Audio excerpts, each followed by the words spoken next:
What does it take to create great art? For that matter, how do we even begin to understand what defines great art? Close your eyes just for a moment. Think about an artist, let's say a painter. Picture him at work, scheming and creating his newest masterpiece. If you are like me, your initial thought looks a little something like this. An isolated artist, relying solely on his creative genius and producing art purely for a potential creative or cultural impact.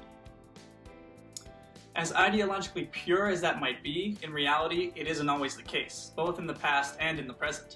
History, in fact, proves that artists are frequently inspired by assorted methods of financial support, whether it be aristocratic patronage, market support, or institutional or government support, with the latter generally being quite a bit less successful than the rest. They clearly drew inspiration from the demands of the public for the work that they would go on to create. It wasn't a perfect system, but most of the time it didn't take anything away from the intrinsic value of the art form. Take, for example, Peter Paul Rubens, commonly renowned as one of the most influential painters of the Baroque period.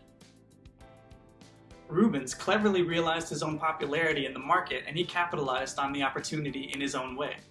What he would do is he would begin or sketch the initial idea for one of his paintings, hand it off to one of his students or apprentices in his workshop, and then come back at the end after it had been completed and make any changes or finishing touches that he saw fit. That way he could still distribute his paintings to the public as a Rubens painting. Certainly it was his passion and love for painting that got him into it, but it was his determination to produce something loved and also accessible to the public that sort of inspired this ingenuity. The myth of the starving artist is merely a romanticized idea of what people think it takes to be a successful artist, when in reality, artistic substance and financial success go hand in hand. They don't have to be separate. Universally beloved novelist Charles Dickens spearheaded the serialization of novels. His stories would be split into various 10 or 20-part series and released over an extended period of time. Sure, it was initially done because it was cheaper to print that way, but it had many other benefits as well. It kept readers engaged. It was basically a subscription service for his novels. More importantly, though, it established a feedback loop from the public right back to the creator, Dickens. On each release, he could evaluate the reactions and the responses to see what is working in his writing and what isn't, and then he could adapt further to the demands of the market. It's that feedback factor that I believe to be the most important part to the success of commercial artists. With the direction that culture and society has been moving, everything is becoming more and more connected and accessible through technology. Feedback is also more accessible than ever. It seems that everyone has an opinion, and there are so many ways now to manifest those opinions.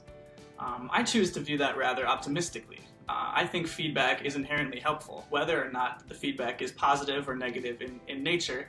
It can either reaffirm what you're creating, or it can force you instead to reevaluate yourself.